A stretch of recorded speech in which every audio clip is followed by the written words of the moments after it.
তো এক ভাই জালমুড়ি বিক্রি করতেছে এখানে, তো সাথে ফুচকা বিক্রি করতেছে। তো বাইরে বললাম জালমুড়ি দিতে, তো ভাই বলতেছে কত টাকার। আমি বলছি ভাই 20 টাকার দেন, জালমুড়ি খাইতে ইচ্ছা করতেছে অল্পই দেন। তো ভাই বলতেছে ওয়েট করেন, জাল খাইবে। আমি বলছি হ্যাঁ জাল খাবো। তো ভাই কাটাকাটি করতেছে, ধইনা পাতা কাটতেছে। তো ভাইয়ের জালমুড়িটা খাইয়া দেখি কি অবস্থা, রিভিউ জানাই দিছি। আর ভাই এখানে ফুচকা বিক্রি করে নরসিংদীতে, এখানে এটা।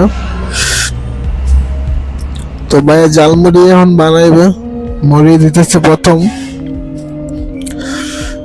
তারপর সালাদ দিল, তারপর মরিচ দিতেছে, তারপর ধইনা পাতা দিল, তারপর লবণ দিতেছে, মশলা, টেস্ট সল, তারপর এখান থেকে বুট দিতেছে, মশলা বুট মিক্স করা।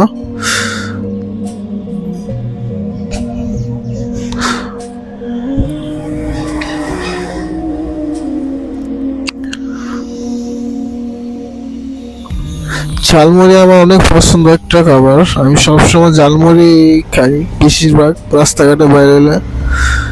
আর ঝালমুড়ির ভিডিও আমি আমি আপনাদের কাছে শেয়ার করি বেশিরভাগ।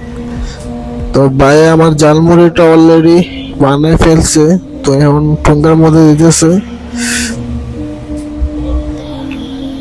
তো এখন আমাকে দিবে, তারপর কি জানি দিল আল্লাহ।